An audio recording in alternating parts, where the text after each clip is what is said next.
It is 10 a.m. Good morning from the Superbook.com sports desk. I'm Lucas Panzica. Titans training camp officially gets underway today as head coach Mike Vrabel will meet with the media at 11:30, followed by GM Jon Robinson and VP of Player Personnel Ryan Cowden. You can hear that presser live right here on the Buck Rising Show. Players will be on the field at St. Thomas Sports Park starting tomorrow, where we will be broadcasting live.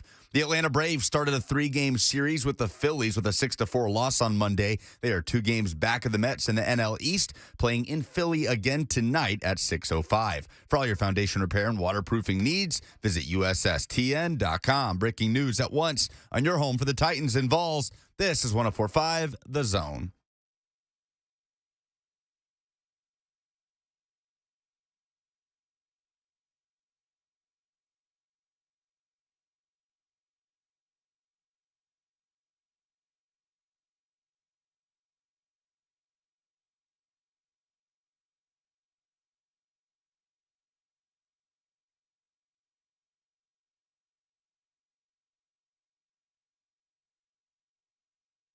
All right, we made it. Welcome into 104.5 The Zone. Hope you're feeling right, living well. Happy training camp to those of you who celebrate. Football season officially gets underway today. We're happy to have you here. I got a message for you right out the gate, okay? Because I know this has been trying times over the course of the last, let's call it 6 months. Shall we? In the last 6 months, you've been through a lot of things as a football fan. You have seen catastrophic playoff losses. You have seen hugely talented players be traded away for parts. You have lived through quarterback controversy and, asthmatic wide receivers and the like. But you made it. Today, training camp opens at St. Thomas Sports Park. We're going to have the press conferences for you throughout the course of the afternoon. Mike Vrabel, Jon Robinson, and assistant general manager Ryan Cowden, which is pretty interesting to me. I'd be curious to know why they're making Ryan available today, but we'll look forward to hearing from him because there has to be a reason. 615-737-1045 is how you jump in on the conversation if you would like to. What are you most excited to see? Because there's going to be open training camp practices in some capacity.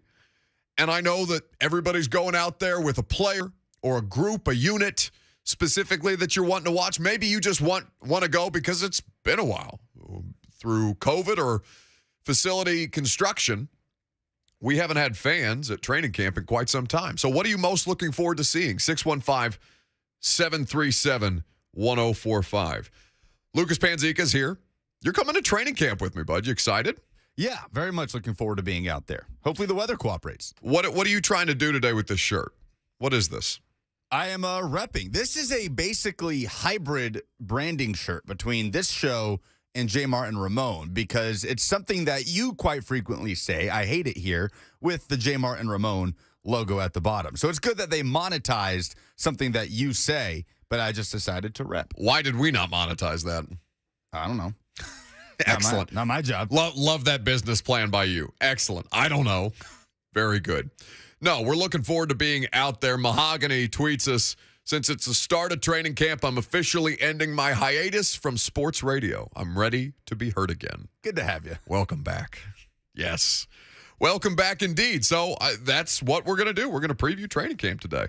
We're going to get into a lot of ins and outs, and certainly we will be out there broadcasting live basically for the next month and a half as the Titans work their way through July and August ahead of September 11th kickoff in week 1 at home against the New York Giants. So with that being said, what is this week about? What is the primary objective? Well, it will be this week and the week after and the week after that. They are going to try and put the parts and pieces together that they've spent all offseason trying to acquire and trying to fine-tune and working things, certain skill sets without pads and just kind of getting into the swing of things again of what it is to be a professional football player. But as far as what this season ahead of us looks like, For a team that is widely projected to take a step back, I don't know how many people saw Jason McCourty. In fact, Lucas, could we pull that audio from Jason McCourty on Good Morning Football yesterday? Of course, former Titan, 8 years here in Tennessee. A lot of bad football that Jason McCourty saw, but a good player. Went on to play for the Browns and then win a Super Bowl with the Patriots at the end of his career. Now he's a talking head. So finally, look at that.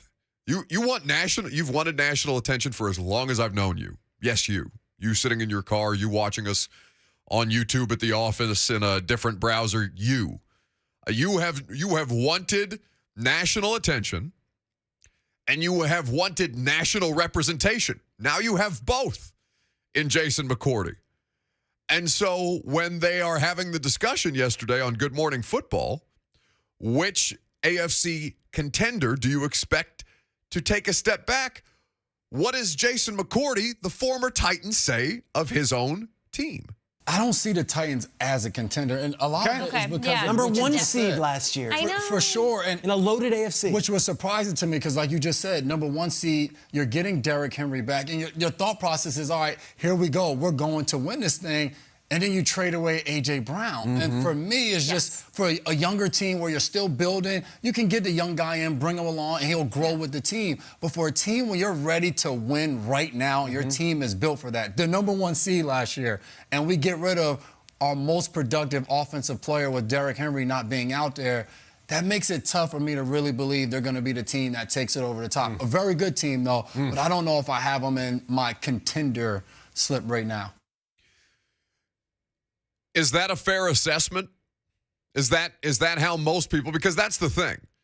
That's the thing that cracks me up anytime a clip like that goes around. Well, what's the most common criticism? Oh, that person on television doesn't watch the Titans. How could they say that Tennessee is not a contender? They don't watch our team. They don't pay attention to what happens with Ryan Tannehill and Derrick Henry. They're only here for quarterback controversy, mentor gate, and what happens to the Titans after Derrick Henry breaks his foot.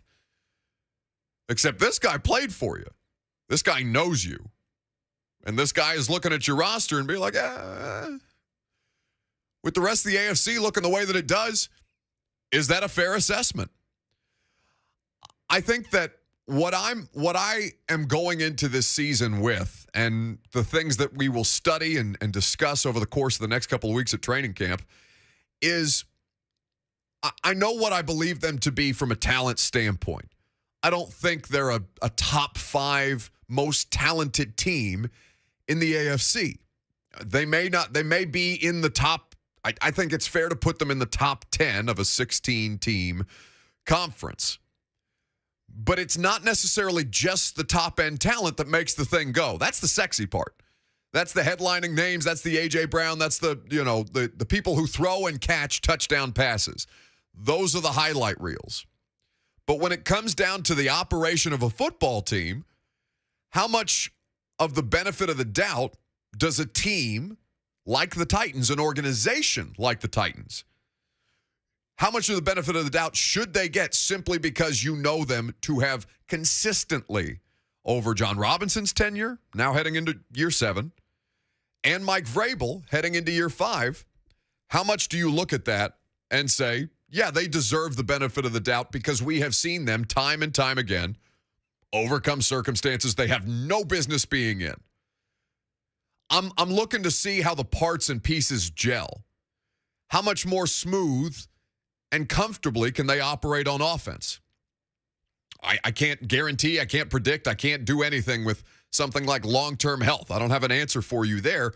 But on the front end, how much more cohesive can this football team look to where they play their best football while not necessarily being the most overwhelmingly talented team in their conference? In their division, they still should, and I think in most sports books are, favored. They should still be the favorites in the AFC South. I had this discussion earlier this morning with J. Martin Ramon. They had me on in the 8 o'clock hour, and Ramon asked me, is this the Colts division to lose? And I disagreed only because of what the Titans' best asset is, that defensive front that we've spent so much time talking about. The thing that gave them the best opportunity to win in the postseason, even if things kind of erupted in spectacular fashion. The quarterback tiers that we're going to talk about today, Mike Sando put out his annual quarterback tier piece where he speaks to coaches and executives around the league, anonymous quotes, and there's always some good ones. The Tannehill ones are telling, and we're going to discuss how much further or how much higher of a ceiling a football team like this has if that's the person under center. Realistically, how much further can you go? There's plenty of time to study this. That's what we're going to spend the next couple of weeks doing, and that's what hovers over this entire season for the Titans. You think they've come up with their annual slogan just yet? I said good to great on accident in the middle of the primetime show last night, and I caught myself. I didn't even mean to do it. Been there, done that. Good to great? Yeah. I can't remember. Was there one in 2019? I don't know. I never remember those things. Good to great I remember because we wrapped it around Vrabel's neck like an anchor when it was decidedly not great at times. Good to great you remember. That one stuck out. But otherwise, like, those things fade pretty quickly. Should we put it to a poll and let the people decide? No, we will let people, not the people. You're not speaking to your subjects over your fiefdom.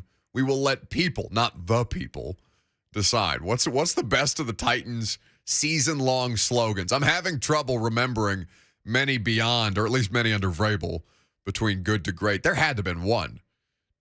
Lucas says we have news? Little bit of former Titan news that I do not think warrants the breaking news sounder. That's disappointing. We'll do it anyway. Okay. Breaking Titans news on 104.5 The Zone.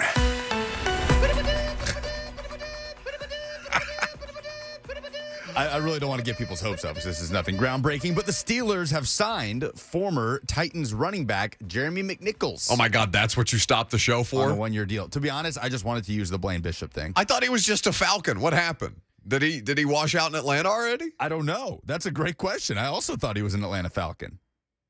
I'm very upset with you I had this whole opening monologue. I'm getting people excited for training camp, and you stopped me in my tracks cold to tell me that Jeremy McNichols, who I thought was last on the Falcons, is apparently not on the Falcons, and now he's a Steeler. He is a Pittsburgh Steeler. You feel proud about what you did there? Yeah, I have no regrets. Excellent.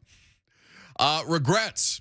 Is that something that's being had on Rocky Top right now? Before we go heavy into the Titans coverage, Adam Sparks of the Knoxville News-Sentinel. He was the first to break the news of Tennessee's 18 Level 1 NCAA violations being handed down, and he's just spoken to Philip Fulmer. So we'll hear from Adam Sparks coming up next.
The Buck Rising Show is powered by Spring Hill Heating and Cooling. Visit springhillac.com.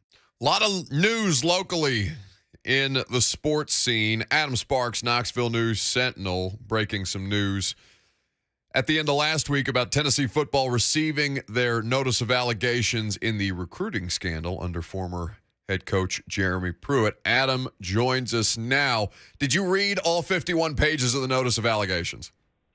I don't know how. It depends on how you define read. I saw that it was that long, and I've tried to. I don't claim to be the most not diligent is the wrong word I'm looking for. It just seems like really, really dry stuff, Adam. I don't know how anybody could go through thoroughly all 51 pages of a document like that. Yeah, well, and I'm not a reader. You would think somebody that makes a living writing, you would be a reader, but I'm not. I was hoping the NCAA report would come out on like a podcast or something, so I could digest it as I prefer, but it didn't. Yeah, I mean, some of it is fun to read if you know what to look for, and Sure. So I'm been in Knoxville a year. I've gotten to learn all the restaurants, or a lot of the restaurants around here, so I recognized a lot of where these recruits are being taken to eat. I was curious about that. When I saw Casey Pruitt's name, Jeremy Pruitt's wife, in the report, I did a double take. And, it's funny. If you look at that report, first reference is of the culprit, so to speak. First reference is first name, last name, and then every reference after that is just their last name. So like Brian Niedermeyer, assistant coach, after the first reference, it just says Niedermeyer. With Pruitt, though, it says J. Pruitt and C. Pruitt throughout the document. And that's because there's two Pruitts on there. You have to distinguish between the two. I've read a number of these over the years, and I've never seen a coach's wife littered throughout violations. But more power to her. I guess she was doing all that she could to help the program. Listen, that's not in a good commitment. way. That is some kind of commitment. The NCAA, by the way, as noted in Adam's report, KnoxNews.com is where you can read it, contend that Pruitt and his staff gave players cash and gifts throughout his tenure with the Vols from 18 to 21, and that his wife, Casey Pruitt, paid more than $15,000 in rent and car payments for a Tennessee player and his mother over 2.5 years. The Jeremy Pruitt saga through all of this, Adam, has been fascinating to document. I don't know what I expected to read in a notice of allegations after, it got a little silly with the Dan Patrick stuff and money in McDonald's bags and all the different things that were swirling around. But for the actual notice of allegations and the NCAA's investigation to have more ridiculous kinds of details in there than we had already known, I found this to be just the whole genesis of it really, really interesting. Yeah, I mean, some of it would open your eyes. 18 violations is a big number. It just is. Ole Miss had 15 violations in the Hugh Freeze Hugh Freeze report. 15 level 1 violations. This was 18. So you say, whoa, this is really, really bad. And then you see the dollar amounts. And if you looked really into the context of what this was spent on, it seems a little more tame. I mean, most of the $60,000 was not, handing players cash or recruits cash. It was paying for their hotels and the restaurants and entertainment and those sort of things on recruiting trips, which is what you usually pay for legally under the rules in official visits. But these were unofficial visits that they were providing these expenses for. Some of them were during the COVID year when there was supposed to be no visitors at all. Right. And yet they're sort of bringing them in the back door and paying for all their expenses. And so it's not like they were taking sacks of cash, except for Casey Pruitt, allegedly. It's not like they were taking sacks of cash to anybody. So in that way, you can look at it and say, well, this is not that much. I think more that jumps out to anything to me it was sloppy. Yeah. I would assume other schools probably did some things like this, but they didn't happen to go to 15 different hotels and 30 different restaurants in the same town. If you want to do this, you do it discreetly, and it didn't seem like they had any thought of that at all. No, it just reads it reads like an SNL skit, to be honest with you. The more that you dig in to this whole storyline. Now, the 18, as you mentioned, 18 level 1 NCAA violations is a large number, but Tennessee, or rather the NCAA, did not find that Tennessee lacked institutional control, which is the big punishment type of stuff, the stuff that would really kind of kneecap a program. Was that surprising to you, or based on how you just detailed the monetary amounts, did it not warrant the kind of punishments that you would usually see with a number associated like that? Well, nothing ever surprised me quite with the NCAA, because a lot of these things are unpredictable. You think they're going to be lenient, then they're not, and sometimes vice versa. But I thought this would be the case. I didn't think they would hit them with institutional control. And at least what that hints at is that the NCAA is separating Tennessee from the so-called bad actors, Jeremy Pruitt and his staff. They're separating those two in that. They're saying that Tennessee failed to monitor is what was one of the violations. That means they didn't keep a close enough eye on the bad actors, but they didn't encourage them or allow them to cheat. Lack of institutional control would mean they just let them cheat and knowingly let them cheat. So there's a little bit of a suggestion in there as we move to the penalty phase that they may separate these two and say Jeremy Pruitt was the culprit and his coaches were the culprits, a couple of them, and his recruiting staff were the culprits. Tennessee was a minor player in this, the university. And if that holds true, that means he's going to get hit harder and his staff's going to get hit harder than Tennessee necessarily was. At least that's the hope of the university. At Adam Sparks is where you can follow Adam Sparks of the Knoxville News Sentinel. Great reporting done by him on the NCAA level 1 violations that Tennessee was handed down. Does Philip Fulmer in all of this get off the most cleanly from somebody who theoretically could have been implicated in a lot of this stuff, especially when on the way out the door, he's talking about Jeremy Pruitt and how well he did with recruiting at a press conference that is very, very famous among Tennessee fans at this point? Yeah, a year and a half later, that's still cringy, isn't it? I talked to Philip Fulmer yesterday briefly, and he didn't offer anything on the record about this. I don't honestly know what he would have to gain. He was not implicated. He wasn't named in the report. Tennessee has not blamed him publicly. If you want to be a skeptic, and that's sort of our job a little bit, you have to say that a guy that did recruiting visits for his entire adult life as a coach, who knows what recruiting visits look like and what visitors look like on recruiting visits, the idea that during COVID, when there's supposed to be a skeleton crew on campus, that he would not notice that there were high school athletes walking around campus and through the facilities and getting tours of the facilities with badges around their neck and their parents beside them and a recruiting staff walking around with them, that he would not notice that during COVID when he knew there was no recruits supposed to be on campus. That's a little hard to believe. Now, maybe he knew that and turned down and walked the other hallway to make sure he didn't see it. And that could have also happened in him easily not known that their expenses were being paid. I mean, unofficial visitors come all the time under the rules and they pay their own expenses. There's no way to know that they didn't pick up their own restaurant bill or their own hotel bill. He would have to follow them along to know that, but he doesn't look great in this circumstance. But here's one thing I found about Phil Fulmer is that the people that think he's just, one of the great stalwarts of Tennessee history, that this is not going to change their mind. Sure. And people that think that he's the opposite, this isn't going to change their mind. I hesitate to make this comparison, but our former president, Donald Trump, we all know people that love him. We all know people that hate him. Any new information that comes out about him, those people don't change sides. Sure. And I think that's a little bit of what Phil Fulmer is. And people have not changed their mind about him, I think, since 1998 maybe. And I don't think that's going to change necessarily with what people suspect or don't suspect about this report. No, I think that's a completely fair comparison. I think people understand exactly what you mean by that. But looking at the cooperation by the University of Tennessee that the NCAA cited in the notice of allegations, what does this mean about a potential punishment that may be coming down the line? I think we can say if we're just guessing reasonably, sure, I would think Jeremy Pruitt would get a show cause for multiple years. Some of his staff may get a show cause.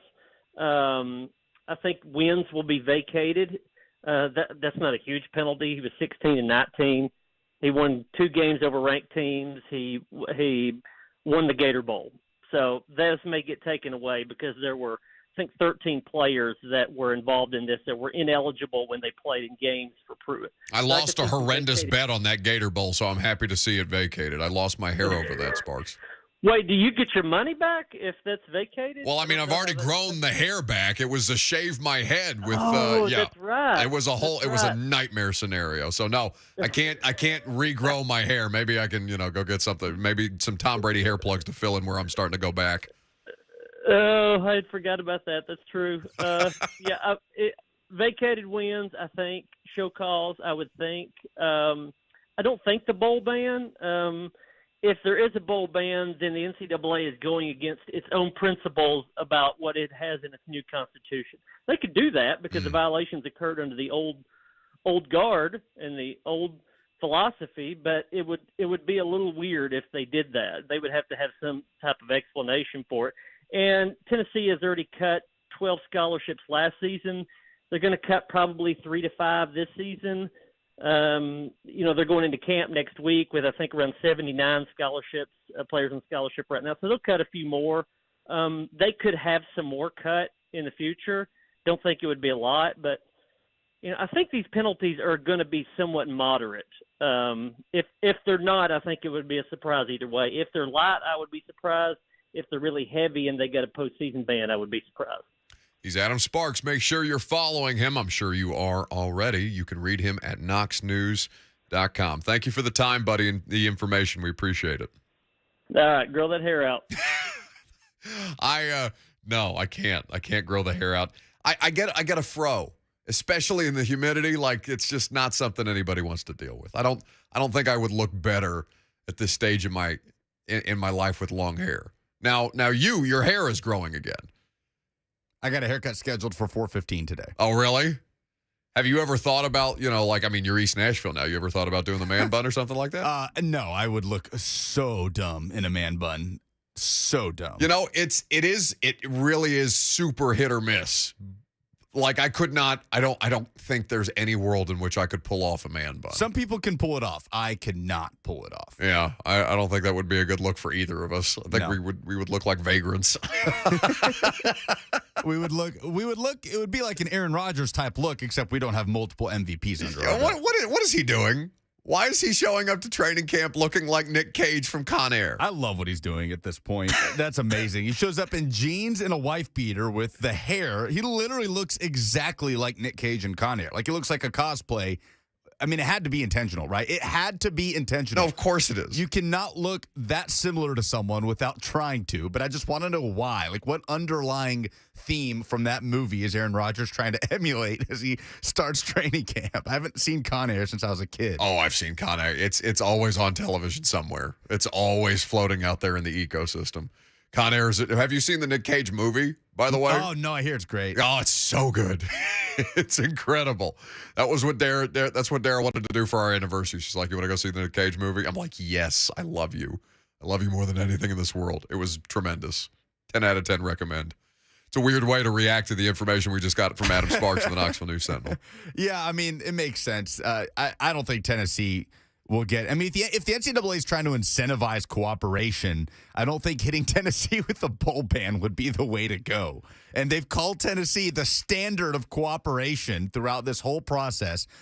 For me, obviously, no, they were proactive the whole way. Yeah, and not knowing anything about the inner workings of their conversations in the investigation, I imagine that there's already a handshake agreement where Tennessee knows what's coming, where they know what's about to happen, and everything is settled on both ends.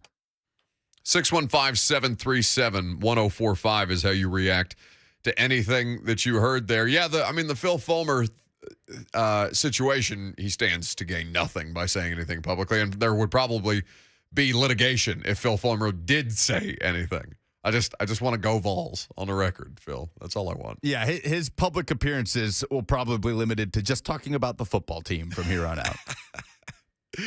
Oh, goodness. So, in the meantime, we have Kevin Hart tickets to give away. You know how you can win them?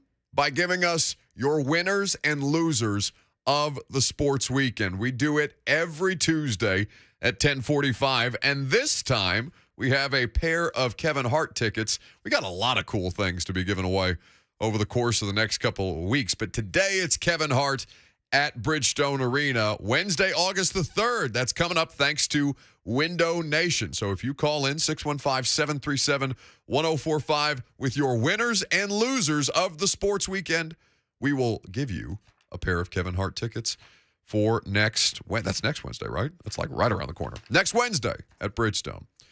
We'll give you ours as well next.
Welcome back. Winners and losers of the sports week. If you call in and give us yours, and we like it, we'll send you to see Kevin Hart at Bridgestone Arena on Wednesday, August the 3rd. Go ahead and give us a call, 615-737-1045. While you guys jump in on the phone lines with those of you who are already waiting, Lucas, open up the circus tape. Real simple. This is the game. You give us a winner, you give us a loser. And it has to be from, Friday through Monday night. That's the sports weekend. A winner and a loser from the sports weekend. The best one gets to see Kevin Hart with a friend on Wednesday, August the 3rd. I'm going to go ahead and start the bidding, though, if you would allow me. Winner, Kyler Murray. Kyler Murray, who earlier in, last week, was awarded a substantial contract from his football team, the Arizona Cardinals. Great for Kyler, $160 million. This is the next quarterback in line to get paid. Arizona beats the Lamar Jackson contract out the gate, so I guess they think they're getting better value. But Kyler Murray, in his contract, has a pretty interesting, what they would call an addendum. The Cardinals are requiring Kyler to complete at least 4 hours of independent study per game during the season. And this is according to Ian Rappaport of the NFL Network. Independent study entails that Murray will study material provided to him by the team to prepare for the next upcoming game. The contract reportedly reads, time spent in mandatory meetings does not count toward the independent study time. They said, hey, Kyler, if you'll watch about 4 hours a week of film on your iPad, we'll give you $160 million, bud. That's all you got to do. Winner of the sports weekend, Kyler Murray, for getting a study hall clause put into his new massive NFL mega deal. That's my winner of the sports weekend. My loser is the Arizona Cardinals. Because if you have to mandate 4 hours per week of study time from your quarterback, what on earth are you doing giving that individual that kind of money? Does anybody else remember when Chris Mortensen reported that the Cardinals were looking for an adult in the room?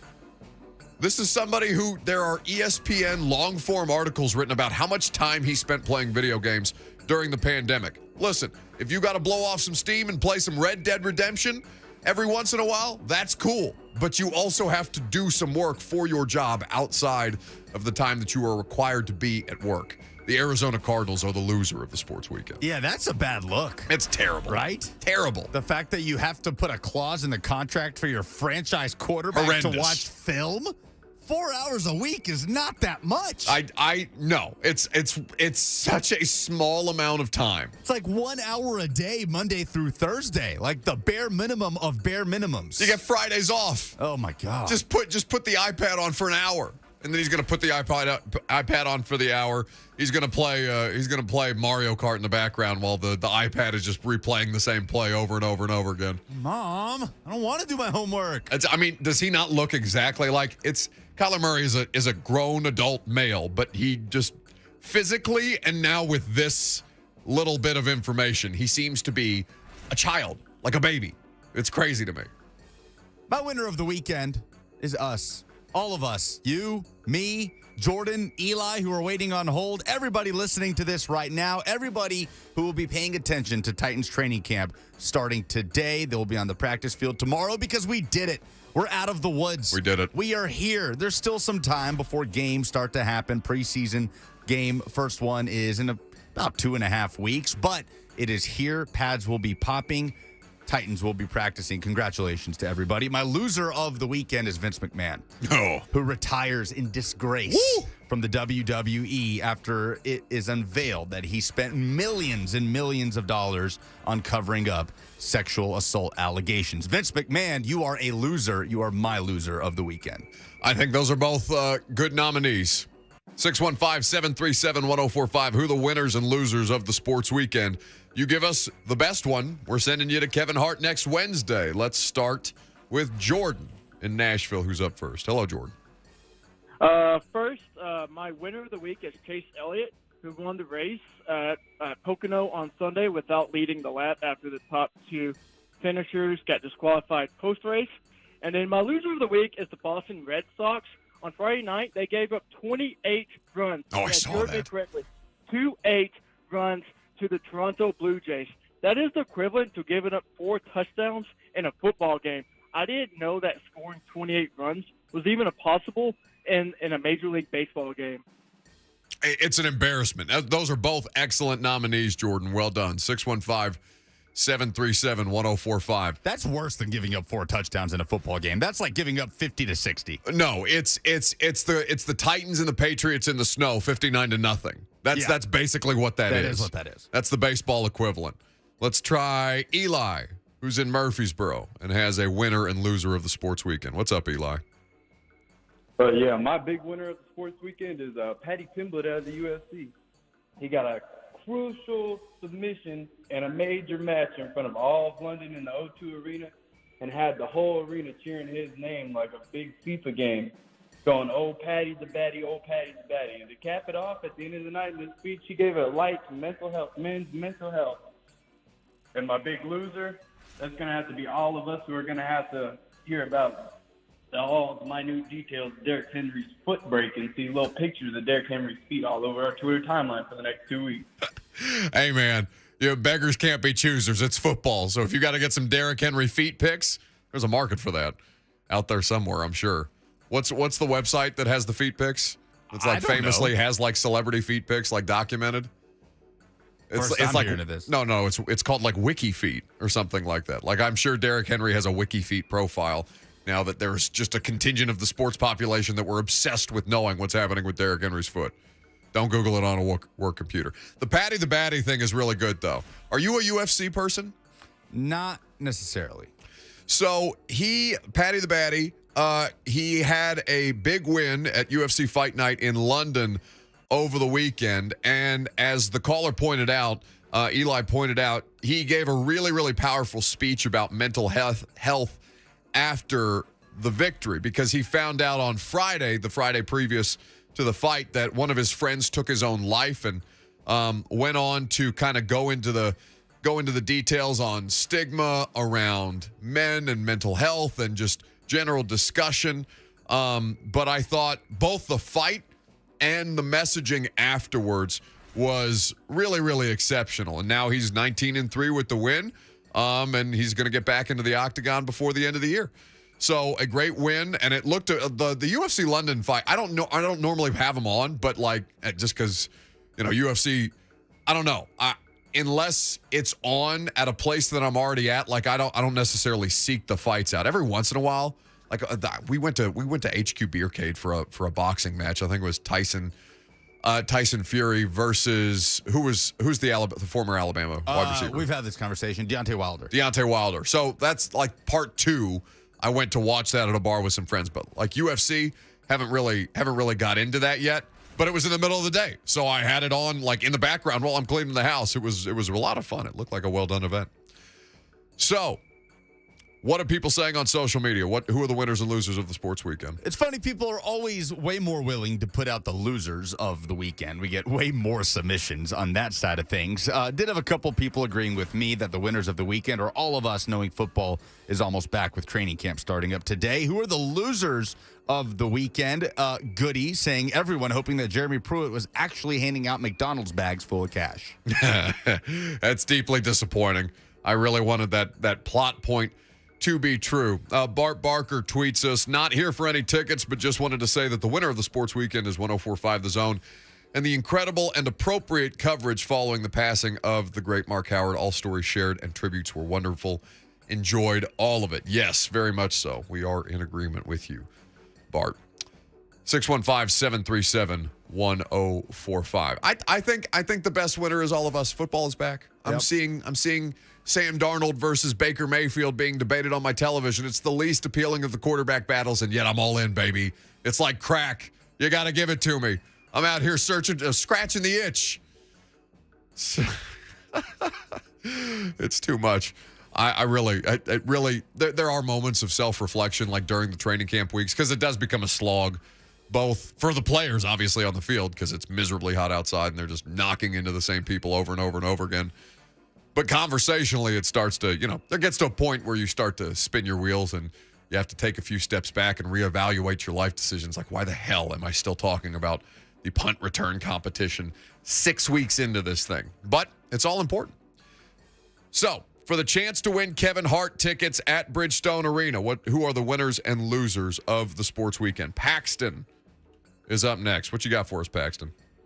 Hey, Buck, you took the words right out of my mouth with Kyler Murray, man. I had him as my winner and my loser, but I'm going to stick with him as my winner, at least because of the obvious. I mean, cha-ching for that guy, right? Oh, hell yeah. My losers of the weekend are any Titans fans that are currently still talking about Ryan Tannehill's performance last year.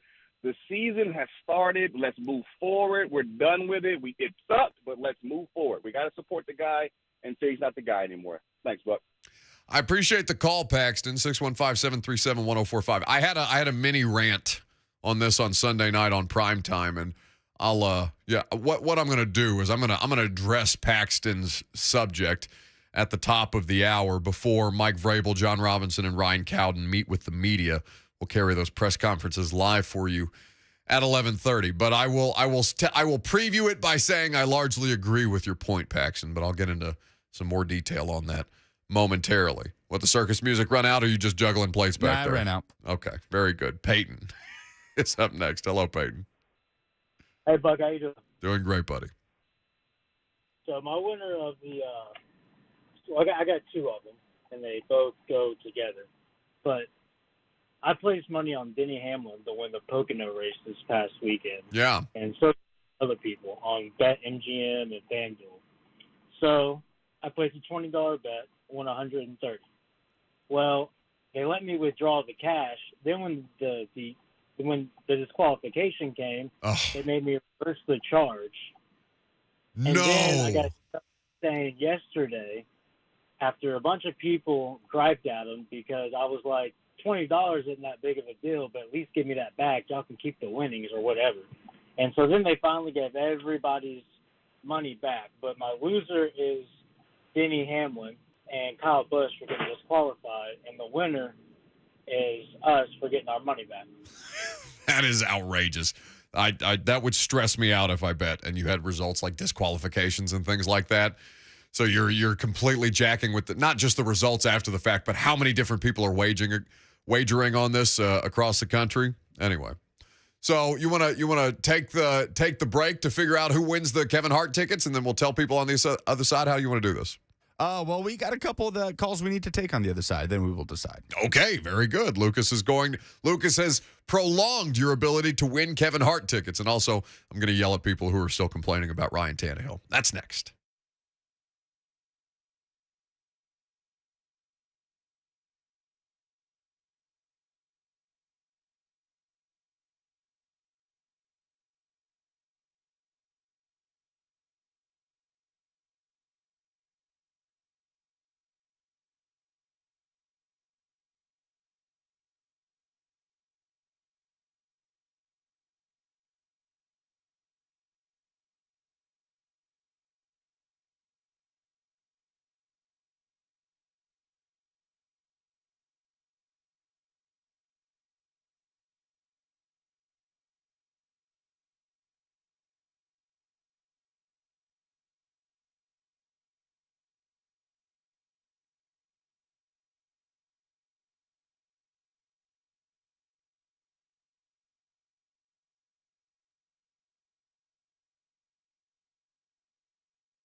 It is 11:01. Good morning from the Superbook.com Sports Desk. I'm Lucas Panzica. Titans training camp officially starting up today. Head coach Mike Vrabel will meet with the media at 11:30. That press conference will be followed by General Manager Jon Robinson and VP of Player Personnel Ryan Cowden. You can hear all of those pressers live right here on the Buck Rising Show, which will be broadcasting live from Titans training camp at St. Thomas Sports Park tomorrow when the players officially hit the practice field. For all your foundation repair and waterproofing needs, visit USSTN.com. Breaking news at once and your home for the Titans and Vols. This is 104.5 The Zone.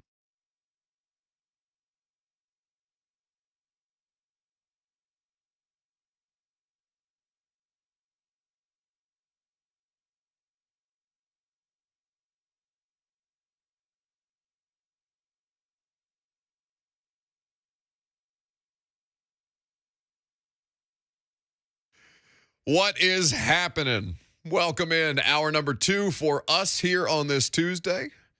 Lucas Panzica, Buck Rising with you until 1 o'clock.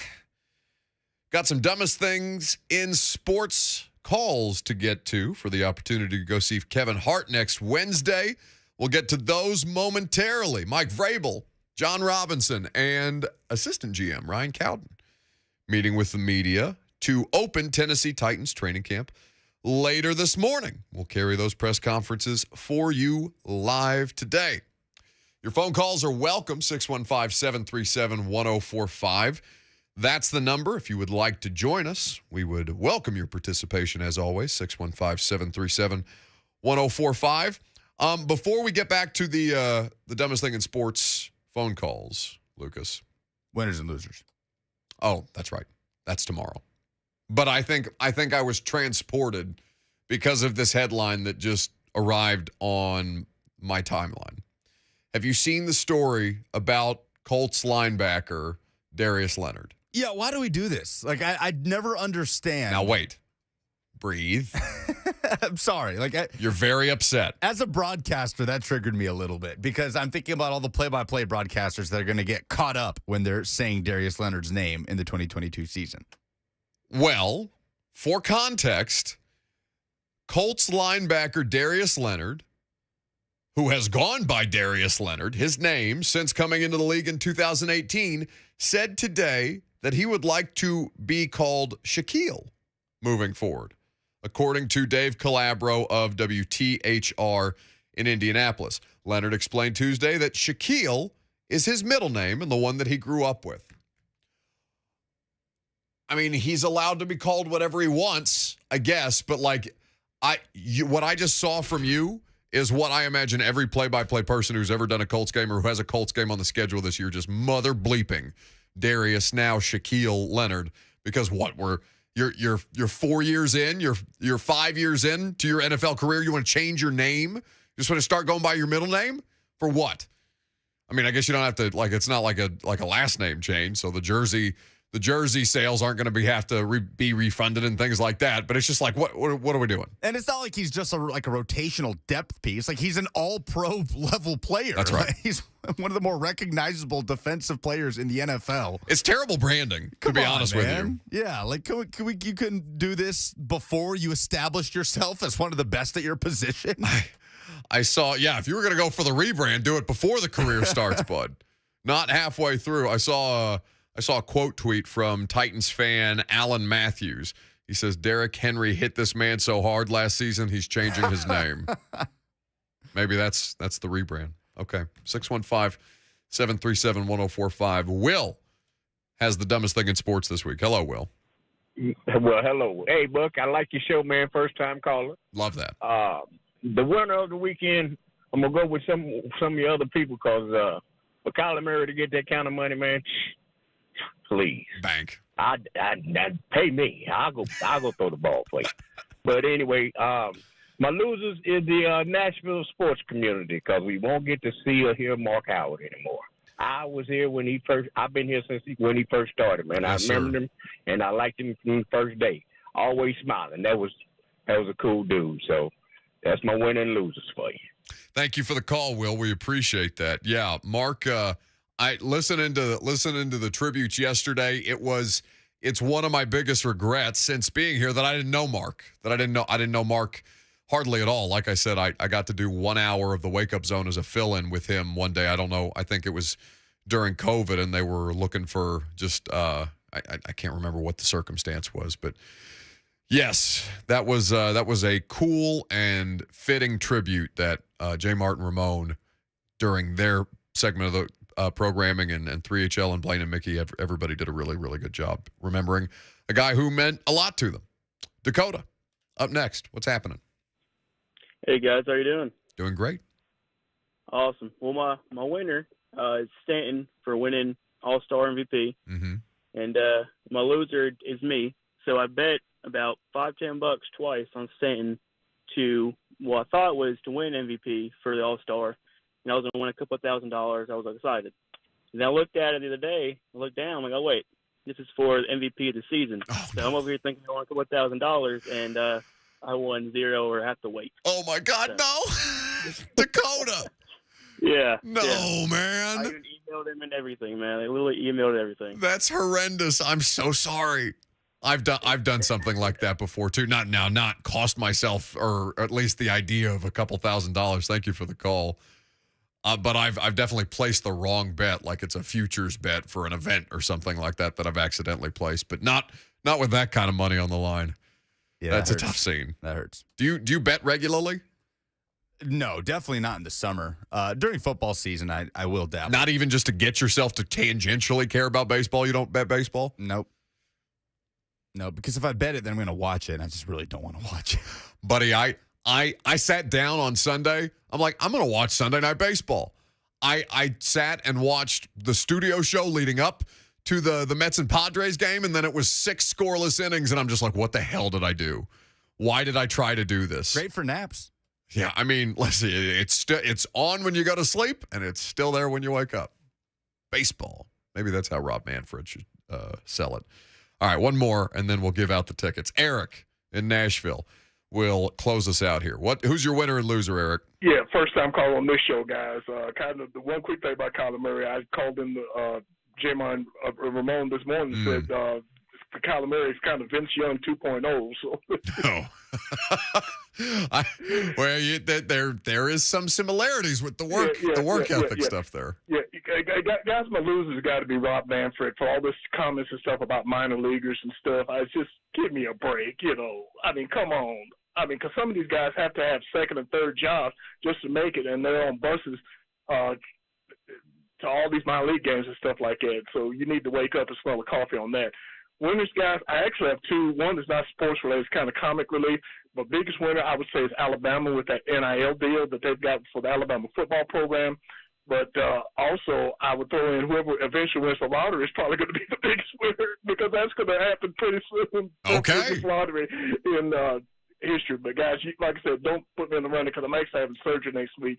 So I'm not going to be able to go to the Kevin Hart deal because I'm having hip surgery and, unfortunately, going to be laid up for about a month. So, guys, y'all take care, and we'll talk to you soon. Thank you so much for the call, and best of luck with the operation, Eric. I hope everything goes smoothly, both in the procedure and in the recovery afterwards.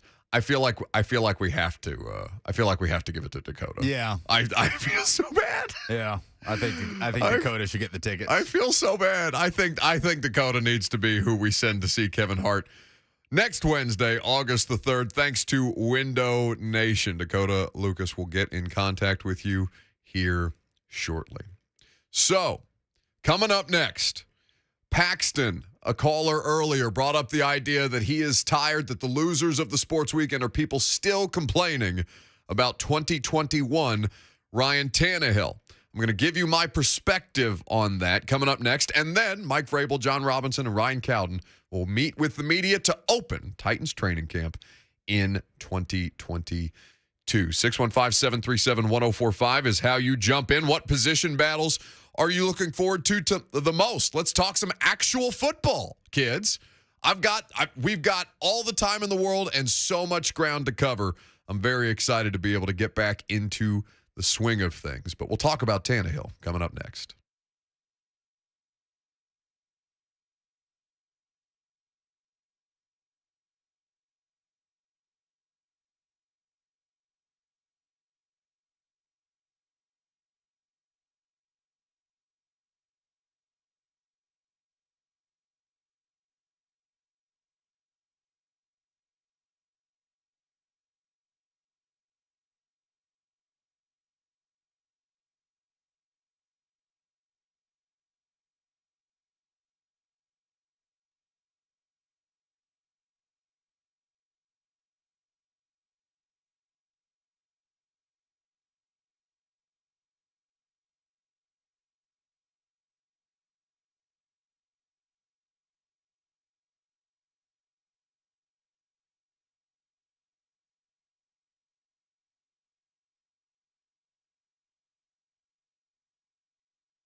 The Buck Rising Show is powered by Spring Hill Heating and Cooling. Visit springhillac.com.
Officially, according to my clock in the studio, 10 minutes from now will be the last opportunity for you to complain about things that happened in the 2021 season. It's done. It's time to move on. I will completely understand if last year's events color your opinions heading into this season. I will also tell you that I don't care about it anymore. I care about how they advance from there, or if they don't, why they don't. It's a whole new study of almost, I don't want to say a completely different team, because a lot of the parts are the same, but there are so many different storylines and narratives to track about this 2022 squad that 2021 is out of my mind, and it should be out of yours as well. So what I'll say to you is we're moving on from the Tannehill portion of or at least the 2021 Tannehill portion of the proceedings. And now any complaints that you want to lob at our face, any, if once people start documenting inane things like training camp interceptions or training camp incompletions, then you can, when Malik Willis has a day where he completes more passes at practice than Ryan Tannehill, then I will hear you out, and you can yell at me about Malik over Tannehill, and you can yell about whatever you want to, but it's going to come from things happening on the field in 2022. That's all I ask. Is that a fair compromise? I feel that it is. That is fair, but I do think there needs to be a balance to where you're allowed to use that body of work in the postseason to continually express concern about the quarterback situation if you choose to go that path. I think that is fair, because Ryan Tannehill, the primary narrative will be, all right, can you show me growth in the postseason? You have made the postseason consistently. You can be relied upon to be a above league average NFL quarterback during the regular season. Now show me how you can elevate, how you elevate yourself, how you elevate your teammates. Because I was asked about this on J. Martin Ramon, and the quarterback tiers piece that Mike Sando puts out every season or every year at this time, where they are interviewing a variety of different people around the NFL about tiers that they would place the starting quarterbacks in. Now, the quotes are anonymous. The quotes are often scathing in certain examples, like what has happened to Lamar Jackson. But 50 coaches and execs rank the league's best quarterbacks. Ryan Tannehill is viewed as a Tier 3 player at his position. The Tier 1 quarterbacks, we'll list them for you in order: Aaron Rodgers, Patrick Mahomes, Tom Brady, Josh Allen, Justin Herbert, Joe Burrow. So 6 Tier 1s. You get to Tier 2, Matt Stafford, Russell Wilson. You're looking at Deshaun Watson, whose talent probably puts him in this conversation. Lamar Jackson, Dak Prescott, Derek Carr, Kyler Murray, and Matt Ryan at 37 years old in a new spot for the first time in a decade. He's the last of the Tier 2s.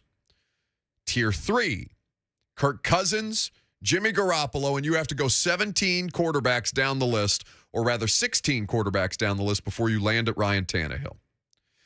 Now, tiered approaches and polls and anonymous quotes, they don't mean everything. But the analysis, I think, really hits home. The one-and-done playoff performance is going to be the thing that sticks with him the most. And the quote in here from a coach who overlapped with Tannehill in a previous season, it doesn't say whether that was Tennessee or Miami. The quote is, he's probably a Tier 3, maybe a 3+. My heart broke for him that he played so poorly in that playoff game. He was having such a good year, really 2 years. But I think that is what he is. Unfortunately, in a couple of times, they've asked him to be the guy to win games. He hasn't been able to do it. I think that's a fair assessment of Ryan Tannehill. So to Lucas's point, for your opinion of the player he is in the postseason and how he will either buck that narrative or fall prey to it again, that is how this Titan season, and frankly, his career here, will be defined. Because this could well, if they were already sniffing around different quarterback options. How realistic any of them were, who's to say? But they've already been doing due diligence on other players of the position. They know that they need more from that spot. Ryan Tannehill, it's easy to get out from under the contract after 2022. So this is a defining moment for not just him, but for the organization. Because then if you change that, and at some point a change will be necessary, you throw everything else into flux. Even if you feel great about a defensive line, once the quarterback becomes an uncertainty, until it stabilizes, I mean, I don't have to tell you this. You've lived enough different iterations of bad Titans quarterbacking to know that it's an unsure proposition. And for Tannehill to be viewed that way, I think is completely reasonable. Now, you see players at the quarterback spot with limitations make it far in the postseason. You've seen them play in Super Bowls, if not win them. Ryan Tannehill is, as what, according to The Athletic, is considered a Tier 3 player, one spot below Jimmy Garoppolo and one spot above Mac Jones. The other Tier 3s, for what it's worth, Baker Mayfield, Jalen Hurts, Carson Wentz, Jared Goff, Trevor Lawrence, which is pretty interesting, Jameis Winston rounds out the Tier 3. And Tier 4, Justin Fields is the top of the Tier 4, which I guess is fair. Tua, Davis Mills, Davis Mills above Zach Wilson, Trey Lance, who we have really not seen yet, Daniel Jones, Mariota, and Sam Darnold rounds out the 32. Mitch Trubisky outside looking in at 33. So can you win a Super Bowl? Can you be competitive in the postseason with a Tier 3 quarterback? Yes, is the answer. But there's a lot of things that need to go right. Jimmy Garoppolo has played in a Super Bowl. Jimmy Garoppolo has just recently been in an NFC Championship game. He's been in several. Jared Goff, despite clear and obvious limitations at the position, yes, he was working with one of the most highly regarded coaches in the sport, and ultimately that coach decided, hey, I can't do it with this guy. I need something better. Give me Stafford. Give me a new engine. Let's go. Let's get this thing going. That was the thing that set them over the top, going from a Tier 3 quarterback, a low Tier 3 quarterback in the case of Jared Goff, to a guy at the top of tier 2 and saying, okay, if I can get to a Super Bowl with Jared Goff, I just need a Matt Stafford to win it. The question is, how much closer is Ryan Tannehill to Matt Stafford or to Jared Goff? Those are I think that's a better way to kind of crystallize the conversation for people. Because I think you can get to a Super Bowl with Ryan Tannehill. I saw them damn near get to a Super Bowl with Ryan Tannehill, not having to do much of the heavy lifting.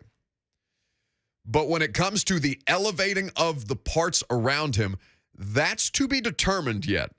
Even as we're heading into year, what would this be? Of Tannehill? This is, 3.5? If you're counting, I mean, it's technically year 4 with him on the roster, right? Yeah, no, it's year 4. I mean, he started games in 2019, so it will be year 4. You're entering the 3rd year with him as your starter at training camp, but it's year 4 of the Tannehill era in Tennessee. By year 4, the expectation should be what they are, which is, okay, bleep or get off the pot, right? And he's never had to elevate the offense more than he's going to have to in 2022. No, because in 19, the whole thing was set up to give it was the Jalen Hurts scenario. Get all of the things around the quarterback, and let's see if he succeeds or fails, and then we can figure it out after the fact. Let's trade for the veteran. Let's have a break glass in case of ulnar nerve disaster or something like that. Let's have that guy on the roster, so if we need to make a change, at least the drop-off is not overwhelmingly significant. And it ended up being better than anybody, including them, even as they were wise to make that deal. Ended up paying dividends that I don't think they could possibly imagine. Because it has been a smack. No matter how you view that postseason, the Ryan Tannehill experience in Tennessee has been an overwhelming success. Because it saved your viability for at least the last 3 seasons. And you have made the postseason as a result, and you have been in the conversation. You have hosted home playoff games. You have done all of the things outside of win the Super Bowl that any competent NFL franchise should be expected to do. It has been a success, and the Titans were not an overwhelmingly competent NFL franchise prior to the last 6 or 7 years. But Mike Vrabel is meeting with the media at the podium. This is how we're going to kick off training camp, and we're going to go live out to St. Thomas Sports Park as soon as Lucas gives me the okay, which is right now. Hopefully he can build on that as we get back out there tomorrow with everybody. Do you expect him not to have any limitations in terms of reps or anything like that? As of now, I mean, every day is a new day, but every day is something different with each guy. So, we'll approach those and handle those how we can, but I don't foresee anything. But things can always come up. How much importance do you place on that first full team meeting, and how much thought do you put into what you're going to say at that? Well, I always try, I never, as coaches, you never want to waste anybody's time. We're here a lot, and I know how important every coach's information that they can get to the player and their ability to teach, whether that's a special teams meeting, individual unit meetings, squad. So I'm always conscious of what I say in there, that, I don't want to just meet just to meet, but it's an important meeting, to have the full squad together. There's a lot of introductions. For example, Joey will talk on behalf of the equipment staff and the things that we expect, explain the Guardian caps that you guys will see and probably have seen around the league. That was a decision that we all came to agreement on. I think the science and the data is to a point now where that's best for the player, for their health and safety. When you talk about impact, the force and the amount of impact, it can reduce it, up to 20% if 2 players are wearing that. That's pretty significant. So, everybody will wear those. This is like,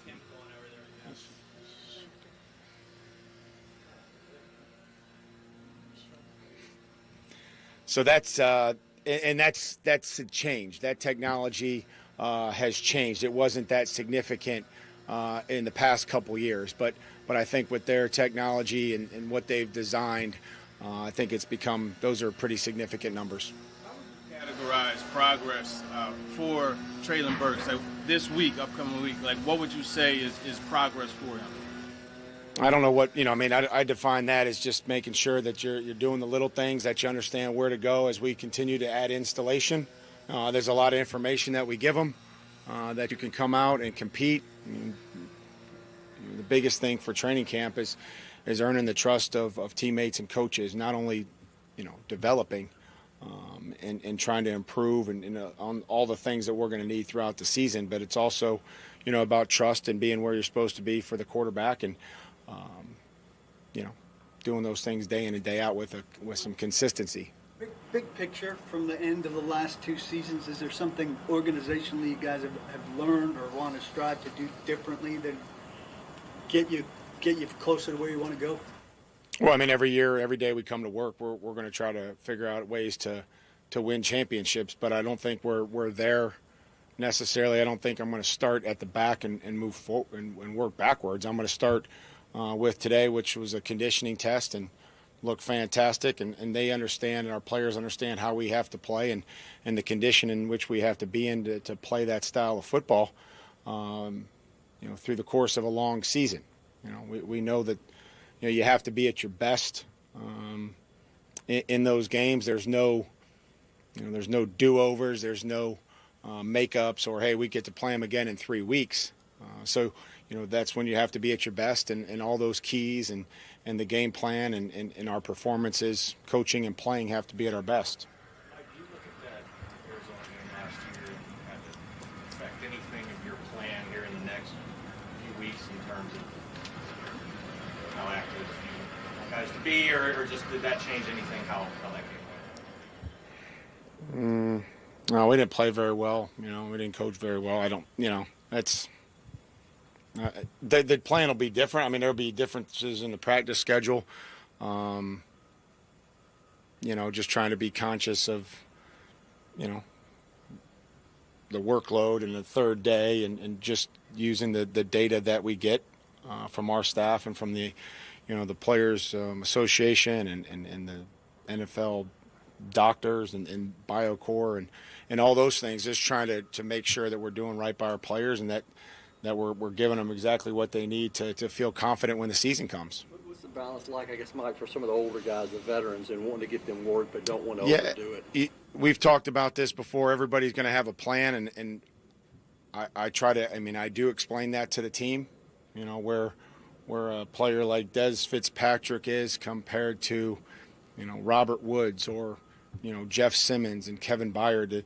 There's a lot of guys that have played a lot of football for us, and that doesn't mean that they're not going to be working. But I don't know, everybody's plan is going to be different each and every day, and there's a balance to that, to making sure that guys are getting what they need, but also, being conscious of how much they're going to play for us. How do you feel about the way Traylon attacked his health this summer, and is he in a position to get through camp every day?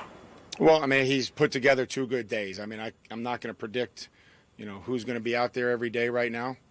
Corey, I can't do that. I won't do that. We're focusing on, just daily improvement with each and every player. And, we're excited to keep working with them. And, but that's going to be the same for everybody. It's just trying to focus on today and how we approach and how we attack today. We'll have a lot of meetings today, and then we'll be out there, bright and early tomorrow. The cornerback room was already young. You lose Buster. Do you feel like you need to get some at least an experienced voice in there for another experienced voice? Well, John and I, we haven't had a whole lot of time to discuss, and we'll see who's out there. We'll need to replace the body. Those are things that, we've looked at over the course of a couple years of how many guys you need at each position and working and making sure that, guys are staying, that you can get through practice and function, but also somebody that can help contribute. So, nothing I would say is imminent right now as far as replacing him. What kind of progress are you hoping to see from Malik from the beginning of camp towards the end? From who? Malik. Yeah, I'm sorry, I didn't hear what you said. We talk about, just the presence in the huddle, first and foremost, is being able to command the huddle, getting guys lined up, the operation, I think is something that's critical as this installation starts to mount, can you handle and fix mistakes and see guys where the alignments are and put guys, that's when I know that everybody knows what they're doing, is when a quarterback or a safety or a linebacker can tell another position, hey, you're supposed to be off or you're supposed to be over here. Those are things that I would look for. Made a lot of correct decisions in the spring, but timing probably wasn't where it needed to be, and therefore accuracy starts to go down. So I try to explain all that is the decision making was really good for a rookie quarterback, but the timing has to improve, and we're hopeful that when the timing improves, that the accuracy improves as well. And how will the preseason games be very advantageous for the league? Well, that's where you're going to have to, where we stay away from the quarterback. Our guys do a great job of practicing against each other, taking care of each other. We work hard, we rush, whatever we're doing, but we're staying away from the quarterback. And until you're out there in this league and taking some hits, which toughness is not a concern. It's just those are going to be important, that you're out there and standing in the pocket, stepping up in the pocket, and throwing and passes and finding throwing lanes. Mike, how do you feel like the plan you created with Jeff Simmons went along during mandatory minicamp, and do you expect him to practice when you guys open up practice tomorrow? Yeah, I expect Jeff to practice, and we'll see how he feels and see how it looks and figure out what's best for him. He'd be one of those guys that would have a somewhat different plan, maybe potentially, but I would imagine everybody that's healthy will be out there ready to go tomorrow. Guys like Woods and Caleb, do you have to ramp them up, or the fact that they're doing some things? I would say that they're probably participating in 90% of the stuff that we did the first couple days. There's some things that we're holding them out of. But the nice thing is they've been able to, when we're doing those drills, to go over there and find ways to work for a few minutes with each other, which kind of makes it nice. They're both going through the same process, and they're mirrored positions. So, for example, during the open field tackle drill, right, we don't want them doing that right now, but they can go over and they can work releases, or they'll work something else. And we've asked them to kind of come to us with a plan of things that they would like to. We've given them a couple things, and then also, asked them to kind of think of some things that they can do to work with each other during those 5 or 6 minutes.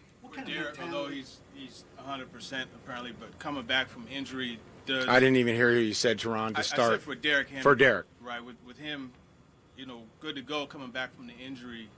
Do you change your approach or how you work him during camp and in preseason games, or is that something that is going to be status quo? No, there'll be he'll have some involvement, and then I think that there'll come a time where we'll do some different things with him, and then I wouldn't anticipate seeing Derek in the preseason games.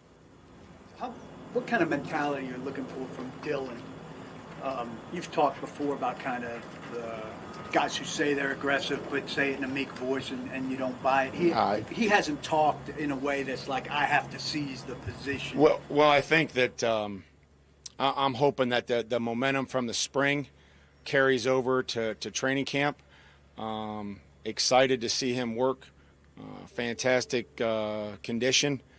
I think his technique's improved. I think he's more comfortable in what we're doing and what we're asking him to do and with his techniques. And so, we'll base it on each day, and he's excited to go earn a position. You look at those two spots, Mike, as open competitions and in the camp, left guard and right tackle. Yeah, I think until somebody absolutely solidifies that, Jamarco and Brew will work, Dylan and Nick and all the other tackles that we have, but we're gonna have to line up with 5 guys tomorrow in the first group and see what that looks like after the first practice, and then give everybody an opportunity to compete. Do you really expect the offensive line to sort itself out during the group sessions with the Cardinals?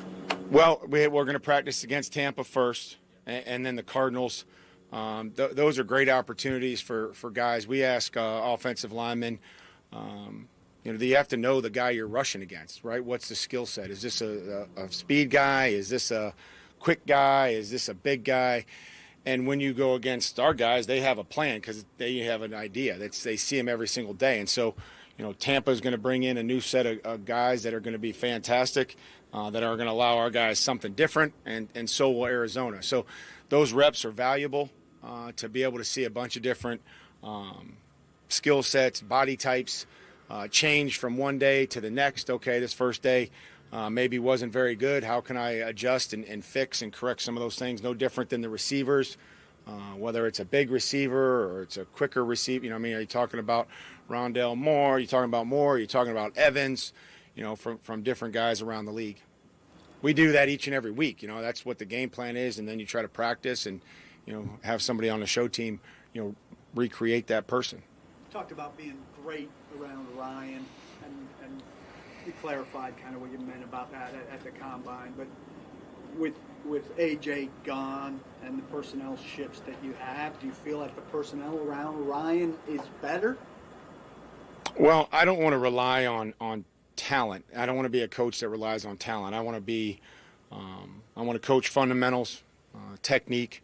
I want to teach. I want to make sure that they play with great effort, and I know that we're talented. So my job is to not try to rely on talent. I want to try to coach. There's a certain way that we want to play the game, and when we do, we're a good football team. And when we turn it over, and we don't protect the guy with the football, whether that's a quarterback, a running back, a receiver, we're not very good. We can't operate like that. The teams that win big generally have a degree of superstar talent, no? I don't know if anybody right now, we haven't played any games, so there's no stats for this year. Every year is a new year, and we're going to expect your best players have to play good in this league to win, if that's what you mean. Clarify, Mike. That's Mike Vrabel at the podium. He's going to continue speaking to the media, but in the interest of getting as much of Jon Robinson in as humanly possible, we're going to take a quick break and then come back with Titans general manager Jon Robinson's media availability next.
Welcome back. So Mike's still at the podium. Jon Robinson, general manager, Ryan Cowden, assistant GM, going to speak to the media after the head coach wraps up. A couple of interesting questions. We were listening to the press conference during the break. Welcome back. We're with you until 1 o'clock today. 615-737-1045 is how you jump in. The response about being great around Ryan Tannehill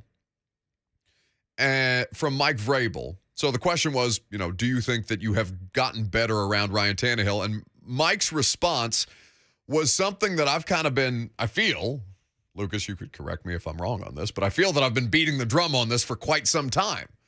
That it's not necessarily about superior talent with them, even as that's the thing that makes the most sense to the most amount of people. It's about the fundamentals of coaching. It's about the execution and finding roles for the players that you have to make them better than they otherwise would be. The talent is not unimportant. Of course, you want talented football players. I think it is fair to say that the Tennessee Titans have talented football players on their rosters. But to the extent that you need overwhelming talent to be able to win, that's the question. Certainly helps to have game changers, playmakers, whatever generality that you want to use. But the reason why Mike and his staff get the benefit of the doubt is because they find ways to get the best out of what they have, or at least to put them in the best possible positions to succeed. That's kind of the coaching philosophy here that has, I think, elevated them above what they could otherwise or should otherwise be. It's why you feel still good about them competing in the division and frankly, in the AFC, even as it may be more popular to look around and see, Russell Wilson and the Broncos, Devontae Adams with the Packers. And those teams are going to be better for players like that being on their new rosters. But it's not an end-all, be-all that talent is the reason that you win football games. And I think that's more, I think that kind of speaks, that gives you an inside look at who Mike is and how he's gone about his job. It's a philosophical thing. And for as much grief as we give Mike Vrabel about not being terribly forthcoming at press conferences, I think that's a pretty good look to kind of help you understand, okay, who's the guy running your football team, or in part responsible for running your football team. Mike has just wrapped up, so we'll see how soon Jon Robinson comes to the podium. Lucas, would you rather me go now and then come back with Jon? Why don't we do that? Jon Robinson, GM, next.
It is 11:59. Good morning from the Superbook.com sports desk. I'm Lucas Panzica. Titans head coach Mike Vrabel has just left the podium kicking off Titans training camp, announcing that Titans corner veteran Buster Skrine will retire before the start of the 2022 season. General Manager Jon Robinson speaking with media now. You can hear it live right here on the Buck Rising Show. For all your foundation repair and waterproofing needs, visit USSTN.com. Breaking news at once on your home for the Titans and Vols. This is 104.5 The Zone.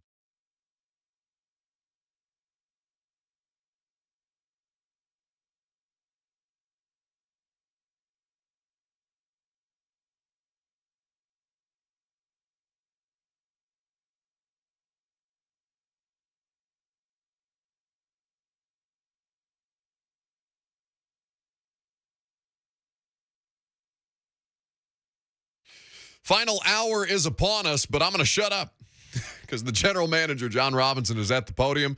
He has already said that he is not going to address any progress made on Jeffrey Simmons' contract negotiations.